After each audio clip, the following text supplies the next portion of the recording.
How would I, how would me, how would I fund a UBI program, a Universal Basic Income in America? So, if I was running on a platform that was UBI platform, here's what I would do. First thing, I would, I would, anyone past the age of 40 is entitled to Social Security when they retire, plus UBI. Anyone below the age of 40, you're not getting that. You're not getting Social Security. So I would let the Social Security fund gradually um, retire, and I would lower taxes. I would be on a graduated tax lowering because if you're not going to draw from it, you don't need to fund it really. So that would cover everyone for about everyone above the age of 40. It's not going to affect them until 20 years after that. And then they're going to draw Social Security, and then they might live optimistically 40, 50 years after that, if at the latest. And then Social Security is done with. So, under my plan, Social Security would only last for another 60 years, if that, if you're being optimistic. It will be funded on a graduated part until Social Security claimants die. So it's kind of morbid to think about, but that's how we would fund Social Security. We would gradually just defund it. Okay. Once Social Security is defunded, we can divert those funds to pay for UBI. Another thing I would do if I was running a UBI program is I would cut government bureaucracy down by a lot by automating a lot of things. I think a lot of the government jobs could be replaced with a supercomputer. And how I would do this is I wouldn't fire anybody. I would do a rolling phase out where people would quit and I just wouldn't hire new people. Like I would still pay because you're a government, you can do this. I'd still pay for the people there, but eventually, no one's going to be there anymore. So you phase it out, and then that computer system I would have built into a bill. And I know it seems kind of weird, but I would have it built in where it is updated every 15 years. I either new hardware, software, what needs you, it needs to be updated at least. Because you got situations like Kentucky right now where the unemployment system is ran off a Cray 2 supercomputer from like the 1980s.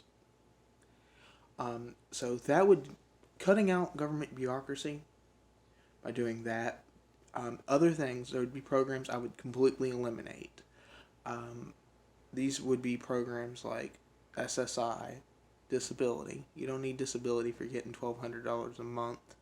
I would then, that's $1,200 in today's money, which is roughly $7.20 an hour. I would, however, there'd be one program I would keep, and that's because I believe in universal health care also. I would keep Medicaid. Unless Medicaid is disbanded and we have a public option at that point, I'm going to, sorry, use that. So I'd keep Medicaid. I would keep Social Security around for a bit. But other programs I would slowly dismantle or give back to states.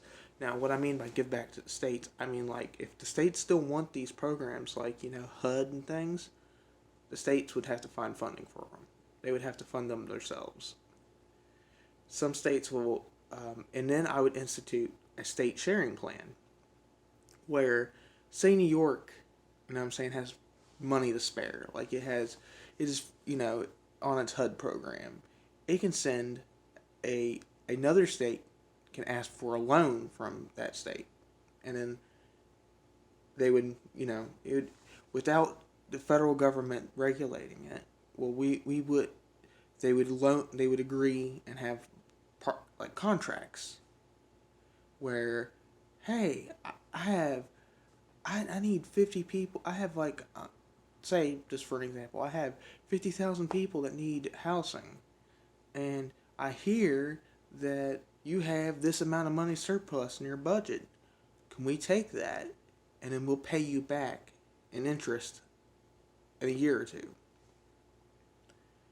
Now, some states this won't be feasible in, but at least if you do this right, states wouldn't have to file for bankruptcy. They could basically leech off each other. It's a bad way to think. It's a weird way to think about it, but it's a good way to think about it. Anyways, I'd cut out a lot of programs, give a lot of the programs back to the states. I would completely say I would just like things like disability and things gone. Things like I would take away food stamps too, because you're getting $1,012 a month. Do something with it. You don't this idea that that you need these programs is just false. What you need is to budget better, or to have better like projects. Now there are some people that are relying on certain things like to keep them in certain programs and things, and I would set up a instead of like trying to fund, like for example, there's people in SSI that needs money because they live in group homes.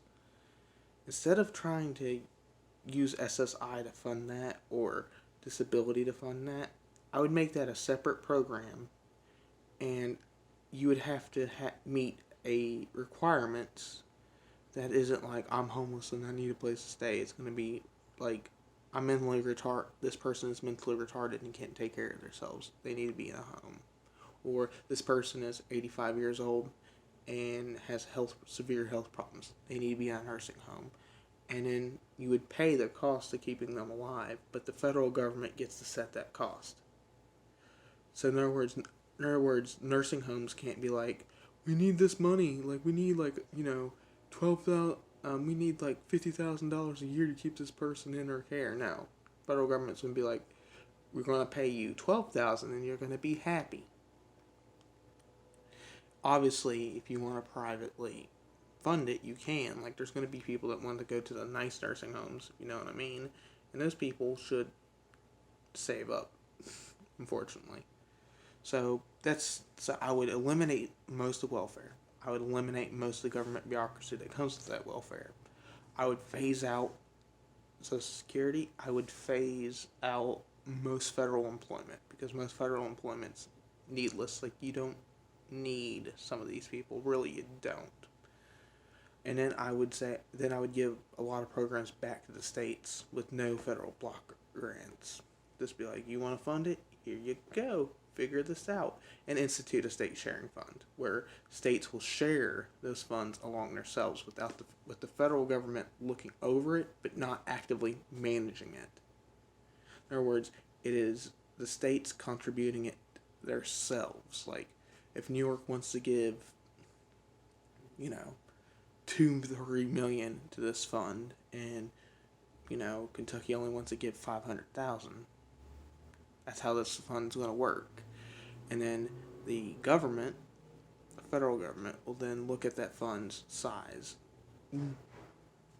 Can't touch it because it's not part of the federal budget. It's part of the state's budgets. And then they will then inform the states, this is how much money you have. And then the states, this is where it gets complicated. The states will then have to agree, either through like legislation or through like a convention. I know it sounds complicated, what they're going to allot to each other. And then it's basically like the same process for a constitutional amendment almost, but not really. And then they will present that to the federal government and be like, this is the bill we wrote up. This is how we're dividing it. And then the federal government can approve it, but since it's not a federal bill, it doesn't have to go through Congress. It can be like just a committee of people be like, yeah, that looks okay, and they stamp off on it. Or it could be a group of people that be like, no, we don't agree. And to make it better, it's groups of people from each branch of government. You're going to have a judge look at it, you're going to have a executive branch person look at it, and you're going to have Congress look at it to figure out if it's legal, everything's kosher. If one of those people veto it, then you either you can overpower it by 2 votes. So if the legislative guys and the judge guys agree, and the guy from the executive branch goes no way, he could be overruled. Or if the executive branch and the congressperson says yes, he can overrule them. And then if something really actually happens that's illegal, it can be brought up into federal courts. So that's the welfare side. Now, on the UBI side, like on actually the amount of money, I'm thinking $12,000 every month till you die. Starting, not like when you turn 18, because I don't think that it would be. I think 20. At 20, it starts. At 90, you either can keep it, or you get a prorated bonus on. You can either keep it, or you can use a savings amount. And then another system for my UBI, my proposal, would be called a deferment plan. Say that you are super freaking rich and you don't need UBI. You just don't need it.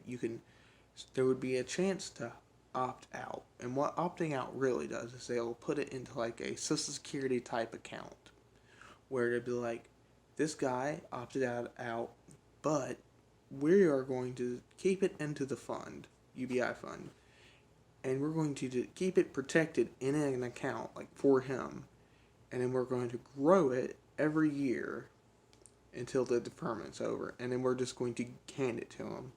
So say I do this, and also my UBI would go up with inflation, so I'm choosing $12,000, but keep in mind that I'm talking about $12,000 in today's dollars, and it's going to go up. But say that I own a business, and I really don't need my UBI now, but I can defer it, and I know that if I'd be like, I don't know what the future holds, but I don't need my UBI this year. I can add it to like how many years I deferred. So say that I deferred it for 5 years. That is $50-something thousand under my system. No, a little bit more than that actually. But anyways, under my system, you deferred it. So for 5 years. On year 6, you get all your deferments back. You get like everything. You get like it all back, and it's broken up in monthly chunks. So you get it from this month, this month, this month, this month. You essentially, and then you can do whatever you want with your EBI. It's not going to be tracked by the government. It's not going to be like, you improperly used your EBI. Now I will say that the system sounds complicated, but it's a way less complicated than the system we have now. The systems we have now for welfare are we have 3 welfare programs that deal with food. We have 16 that deal with housing. We have 30-something of them that deal with like homelessness. My UBI program would cut down on a lot of those. Also, a lot of programs are ran by nonprofits, and so they are self-funded. So a lot of my proposals will not hurt those nonprofit organizations, because they can write it off as tax write-offs. They can do things like that. It doesn't really affect them. Another thing that I would do is I would institute 3 new taxes. And I know what people are saying, taxes. But one of these taxes would be a federal sales tax. The federal sales tax would be 3%. So I know that hurts some states, but there would be 3 exceptions on my federal sales tax. Any vehicle cost that's below $50,000. So if you buy a vehicle, you don't get federal sales tax. So if you buy a vehicle above $50,000, you do. If you buy a used vehicle, though, it goes by the cost of the original vehicle. So if, say, I was like, well, I'm not going to pay that $50,000. I'm going to wait a couple years, get the car goes down, appreciates, and pay that. It's not going to help you, because under my system, you're paying that tax on the original value of the car. So say you bought a car that was like, it's like, 100 years ago this car was no, not 100, but let's say like 30 years ago, this car was $100,000 car. Well, you're paying, and you paid, $2,000 for it, for example. You're paying taxes, the same sales tax as it was when it was 100,000.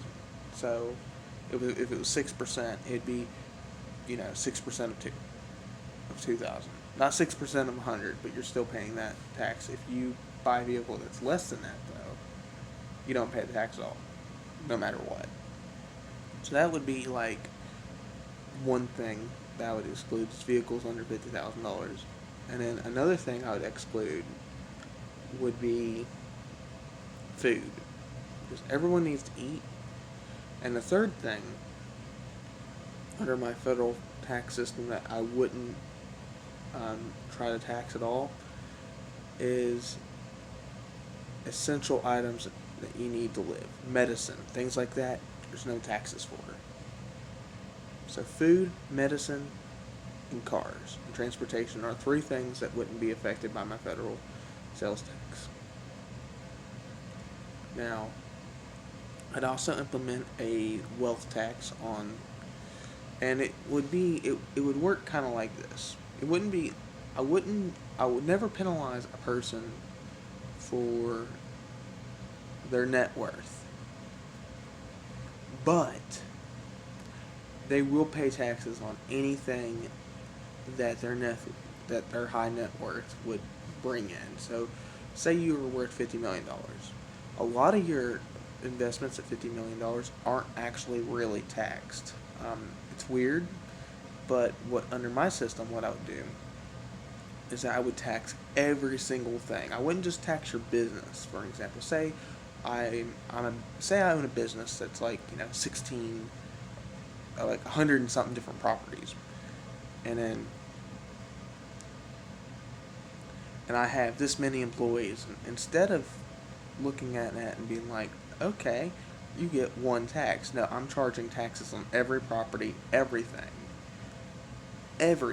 throughout the supply chain. They're getting taxed. At this point, my wealth tax wouldn't affect their net worth. Like anything they would have after that, they get to keep forever until they make more money on that. So, in my example, $50 million. I own this business that's properties. I have to pay for taxes on all the properties now, because you don't have to do that on currently. Currently, there's a business tax, and that's the only thing you have to pay. You don't have to pay taxes on individual properties that you own. But under my system, you would. And then another thing that would happen is, say, after all this, I bring in $50 million, and then I decide I'm going to invest this, you know what I'm saying, and bring in more money for myself.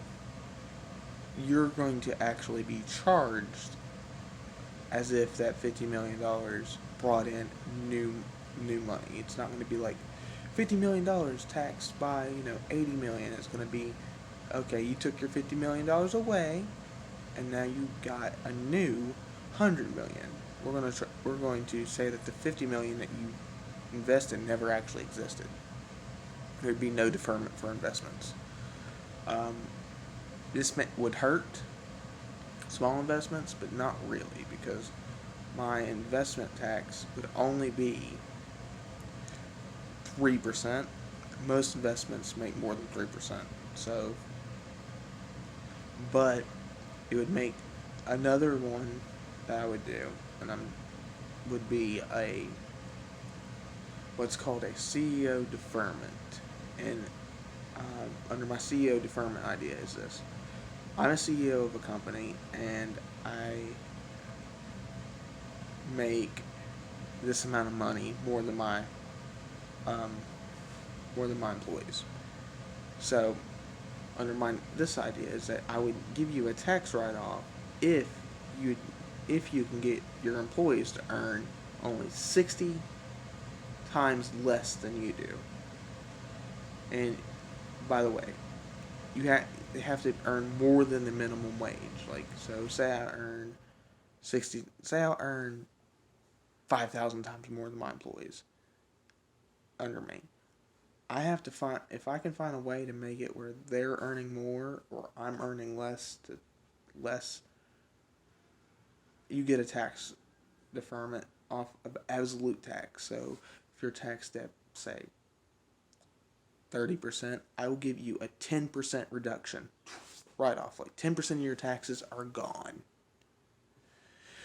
And this would gradually incentivize raising the wages. Like wages would just rise because either CEOs are going to give away their money to lower rungs, or more likely they're going to find ways to bring in more profit and then feed that profit down to their employees, because they want more money. And if they can be like, if I can find a way to pay my employees more, to where it's sick, where they earn 60%, 60 times less than me instead of the current amount, I get 10% off my taxes.